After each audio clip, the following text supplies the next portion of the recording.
All right, St. Louis. We're going to go to school, St. Louis. I'd like to say good morning. Hope you guys are doing well. There's so much we need to learn. Facebook, I don't have the rights nor the responsibility to play this music, but I'm playing it. And it's not my music. Stay tuned. St. Louis, where are we going this morning on this beautiful Sunday? The question is, St. Louis, is this morning beautiful for all? Quite sure. People in Russia, in that area, are a little concerned about the conflict. I'm quite sure there are people in Africa, people in Europe, people all over the world a little concerned. I'm quite sure there are people that are homeless, hopeless, can't see any way out. We must begin to ask ourselves, why is this occurring? Many of you are saying that it's normal. The question you must ask yourself, why is it normal? Many of you are thinking it's always been this way. The question is, can we change the way that it has always been? Well, they're probably thinking no one else changed it, so how can we change it? You must first begin with yourself. You must start with you. You must look in the mirror. Look in the mirror, and you must understand that the mirror itself was invented by someone to look at the reflection of themselves, but yet you fail to realize what you're looking at is what's inside of you. You're not looking at the outside, you're looking at the inside. It appears as if you're looking at the outside because of our inability to reach a higher level of awareness. In other words, we unfortunately have not evolved to become all that we are capable of becoming. You must begin to understand that there is so much to you than you have even found. But yet you don't know it because before you reach the level of finding out who you truly are, you succumb to death. You succumb to decay. And based upon your succumbing to decay, you've always thought it was normal. So you never really fought to resist your death. You must begin to understand that you are all that you see. However, once you reach perfection, once you become whole, the decay, the rot will stop.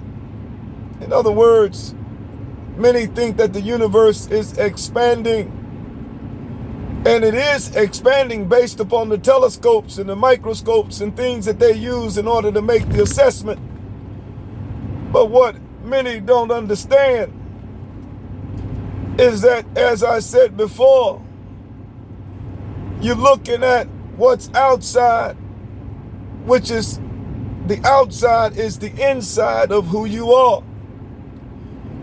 You must come to the realization that you are literally the observer of your entire internal existence. You are. Depending upon your strength of mind is going to determine your level of observation. In other words, if your mind hasn't evolved, you're not going to know there's something beyond what you know, because you haven't reached the level of mind to make the observation. However, when your mind evolves, you're going to begin to see things you were incapable of seeing, because now you're leaving a system, and that system has held you captive from the beginning of creation. And the reason that system has held you captive is because it held those that came before you captive. And that system became the norm. That system is where religion was built.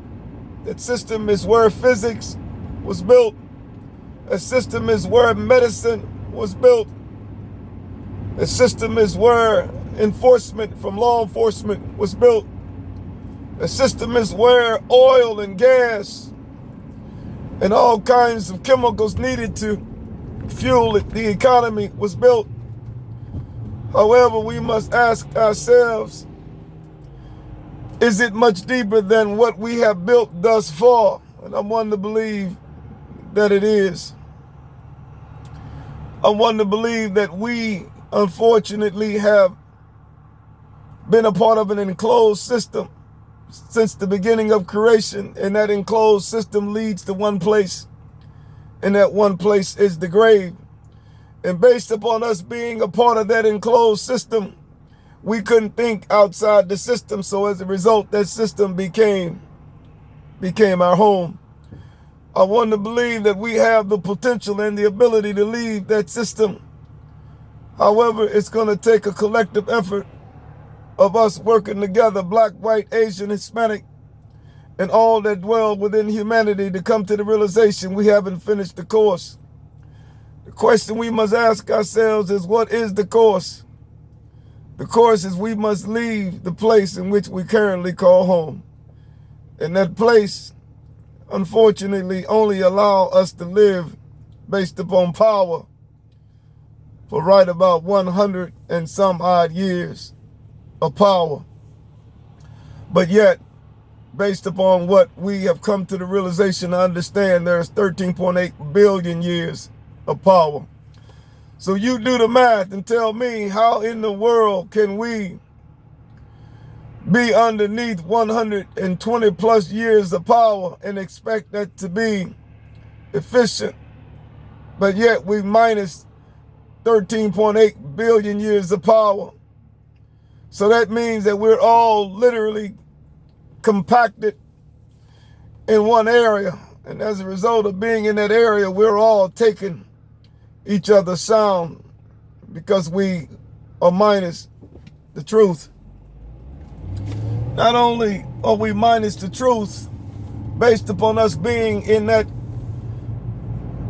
small compact area, we're fighting one another, black, white, Asian, countries against countries. We've been fighting each other because we never branched off to know that there's more to know, but yet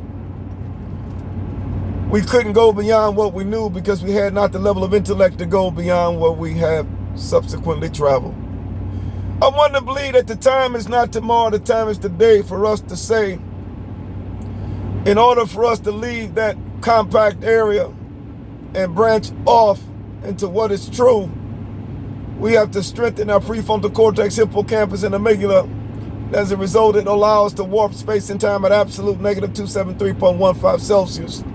And as a result of warping space and time at absolute negative 273.15 Celsius, we would be able to see and hear and taste and touch and smell everything as it truly is. And as a result, we would have then reached our true self. And as a result, we will come to the realization and understand that the universe is not out there. The universe was in us the whole time, but yet we had not the ability to measure the position and the velocity based upon what they call the laws of thermodynamics. Entropy increases, chaos and disorder.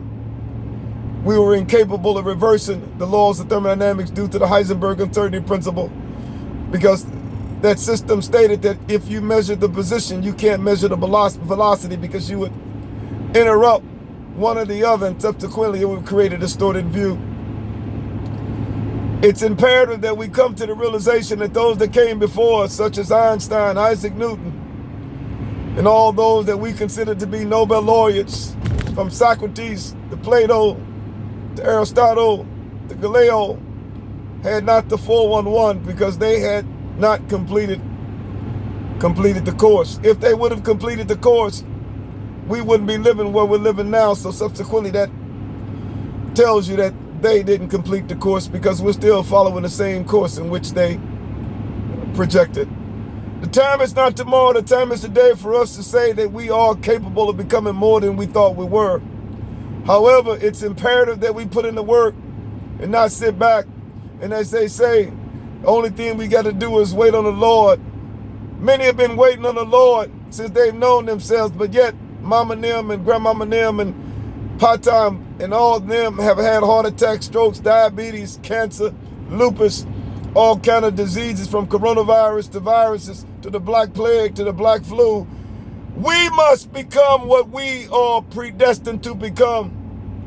In other words, God is not who they think God is. God is you becoming a perfect sound. And as a result of you becoming a perfect sound, you will begin to warp space and time and absolute and realize the entire universe is in your mind. The time has come for us to say all or nothing. The time has come for us to say we're going to do it for our grandbabies and our children. We can do it, and we're going to do it.